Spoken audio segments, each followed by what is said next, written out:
In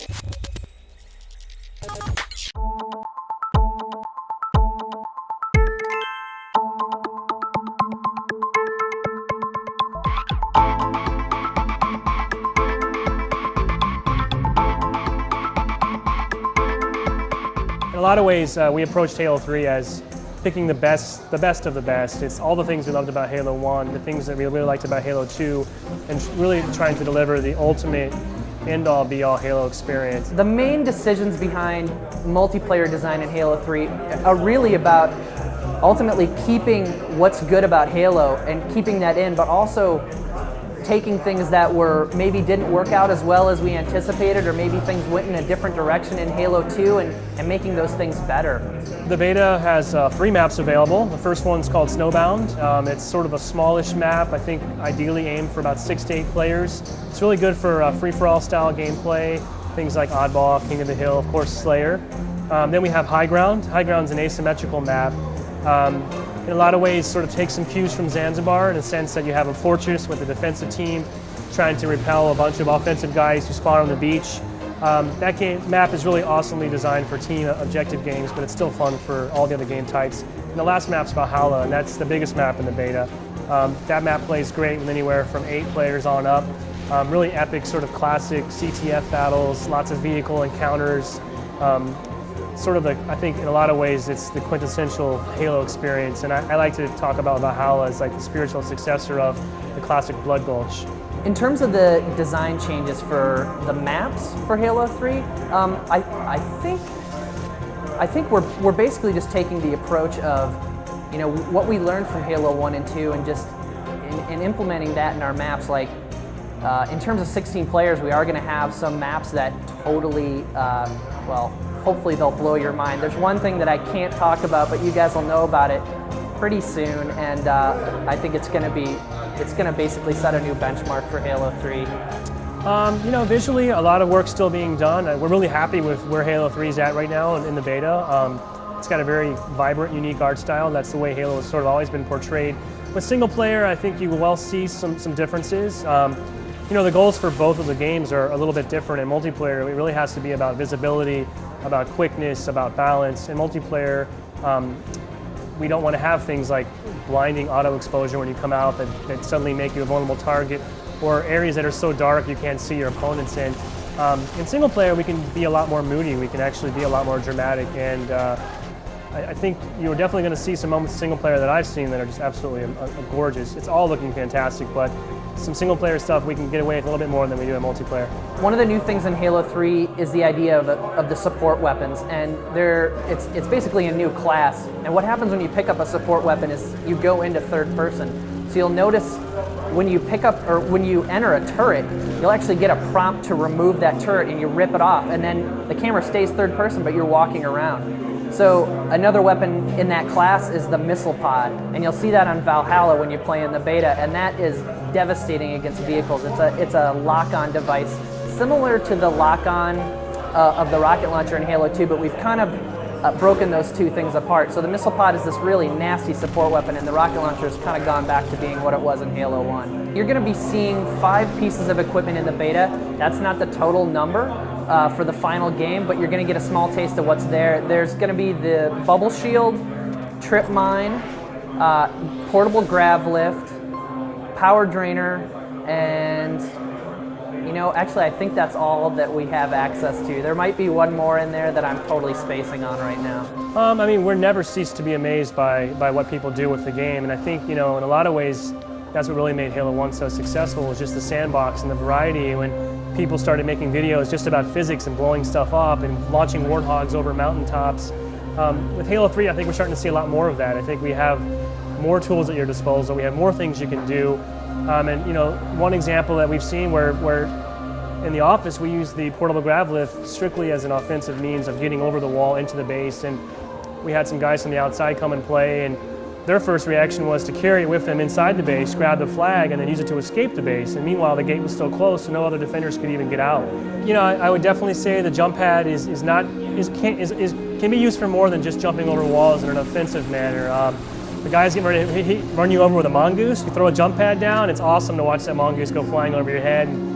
by the time the guy knows what's happened, he's probably going to be dead. Well, there's one thing that happened in the Microsoft internal beta that we hadn't even thought of, and it's just people combine equipment. So you'll see somebody actually throw down a grav lift and then drop a bubble shield on top of it. It'll actually raise up onto like an elevated platform to protect someone, for instance. Or someone will throw down a grav lift and then drive a mongoose through it and jump over the entire wall on high ground. So there's all these things. Like Halo is just this crazy sandbox that everything just works together. So you try these things and they just work. We don't even necessarily anticipate them sometimes.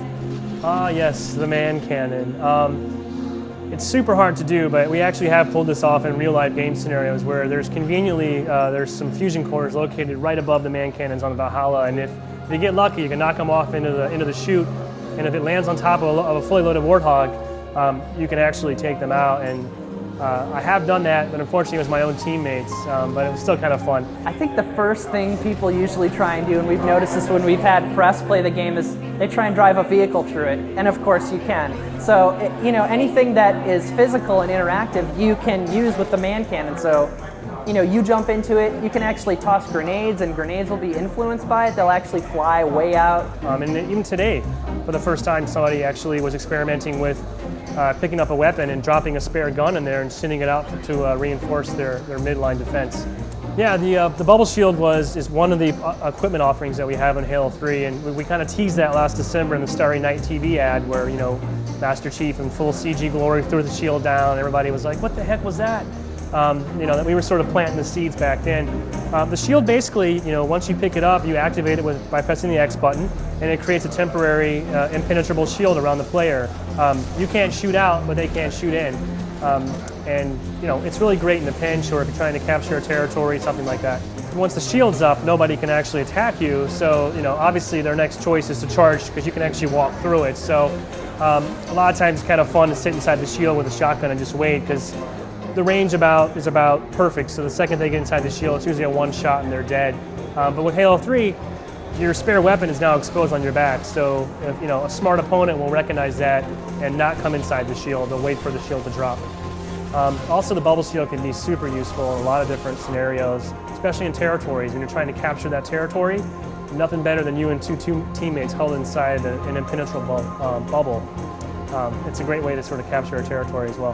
There's one new vehicle available in the beta, and that's the human ATV. We call it the Mongoose. I'm sure a lot of people know about this. It was kind of talked about quite a bit that it didn't make it into Halo 2. It's in Halo 3 now, and it's awesome. It's a nice counter to the Warthog, actually, because it's small, it's fast, it's zippy, it can get you around the map really quickly, and you can throw a guy on the back, so it's really good for flag returns or just getting somewhere else in the map really quickly.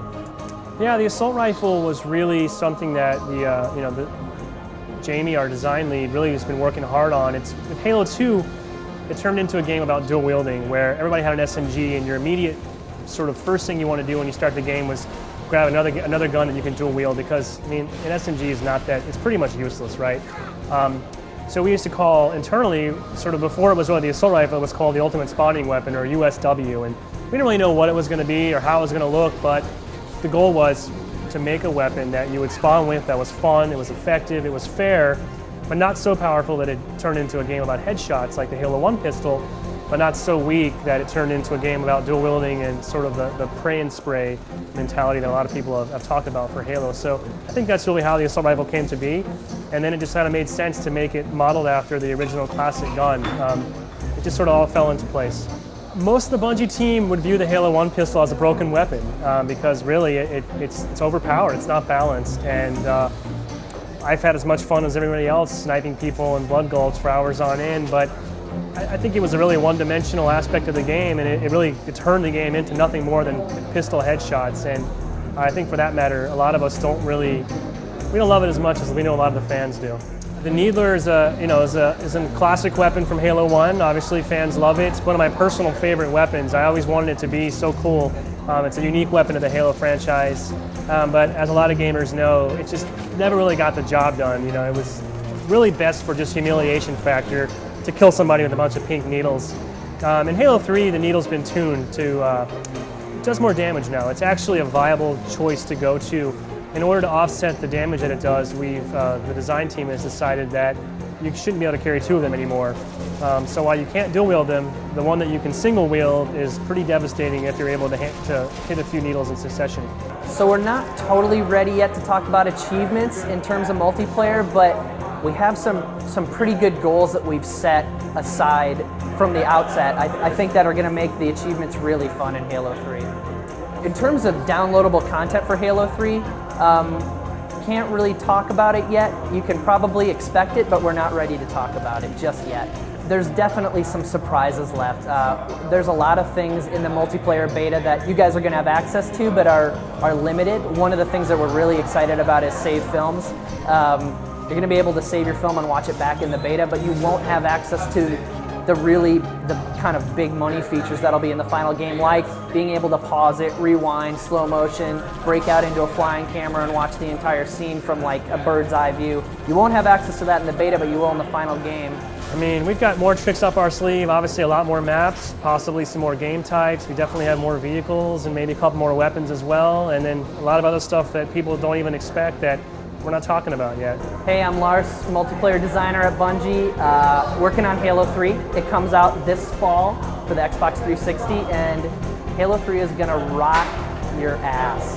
I don't know what else to say, but it's just gonna be awesome. You guys are gonna love it.